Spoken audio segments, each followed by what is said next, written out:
And we're on the prowl.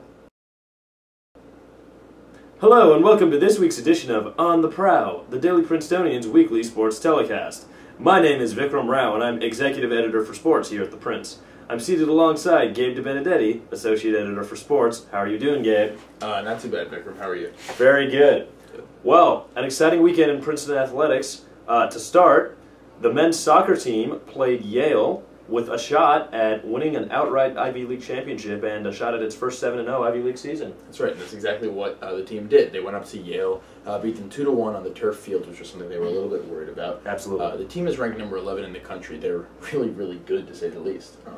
They're on a 12-game winning streak now, which is the longest they've ever had, and this is the first time they've ever finished 7-0 in Ivy League play, which is a pretty remarkable record. Now, this win means that they might even get a first-round bye in the NCAA tournament, but we'll find out tomorrow, Monday at 4:30.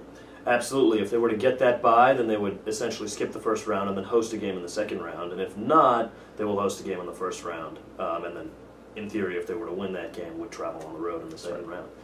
Moving on, the field hockey team played in the NCAA tournament this weekend. They headed south to Charlottesville, Virginia, played Wake Forest in the first game. That's right, and they won.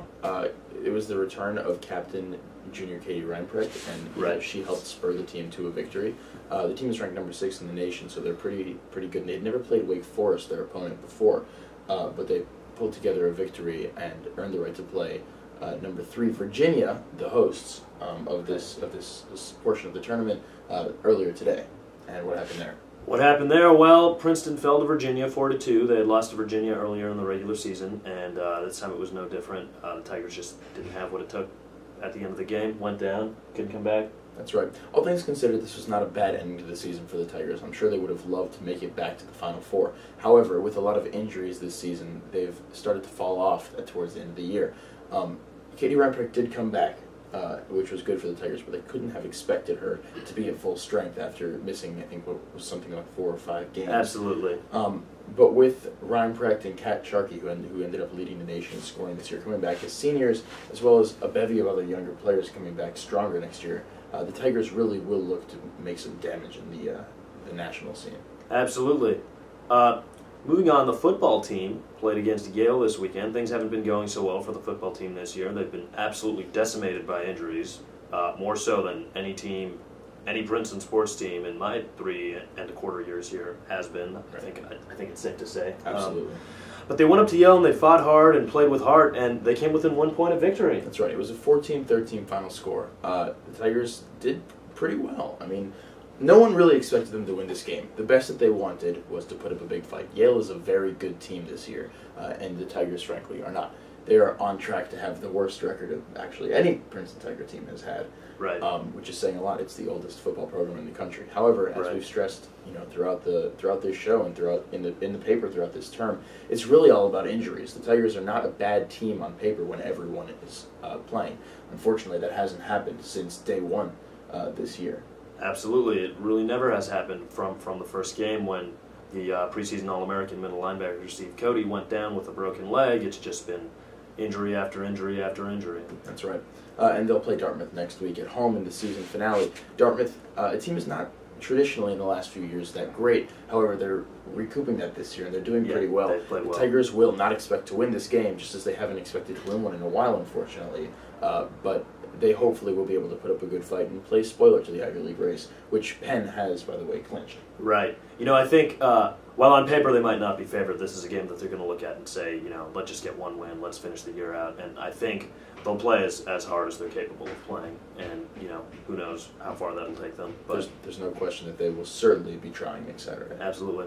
Yeah. The women's basketball team, which won its first Ivy League championship last season, took the court again at Jadwin Gym this weekend, unfurled their first championship banner, and picked up right where they left off. Yeah, they beat Farleigh Dickinson 78-37. That's not close. That's not close at all. They had not held a team to 37 points last season. The lowest they'd held a team to was 38 points, and so it was an impressive effort from the defense. Yeah, really a comprehensive victory for the team. All 13 players got on the court. 12 of them scored. Really, the Tigers are one of the better teams in the country. They're going to start making it up in the polls if they keep getting wins like this. They're playing Rutgers on Thursday, which is a huge game for the Tigers and for the Scarlet Knights. Absolutely. Yeah. Finally, the men's basketball team also opened its season this weekend. Most polls have picked the Princeton Tigers to win the Ivy League. It would be the first time Princeton has won the Ivy League since 2004 if it does happen. And in its first 2 games, mixed results. Princeton looked very good against Rutgers, winning in overtime. The Tigers have not beaten Rutgers in a number of years. And then today they played number 1 Duke at Duke, ended up losing 97-60. Which is an unfortunate result, but you're playing truly the number 1 team in the country. Yeah. You couldn't have really realistically expected them to really compete for 40 minutes. Yeah, let's keep in mind that both of these results were exactly what we expected from the Tigers, and they're not bad. Rutgers is a team that we haven't beaten in a while, as you said. Right, a Big East team. But the Tigers did a great job of putting together a great performance at home and finishing up the game.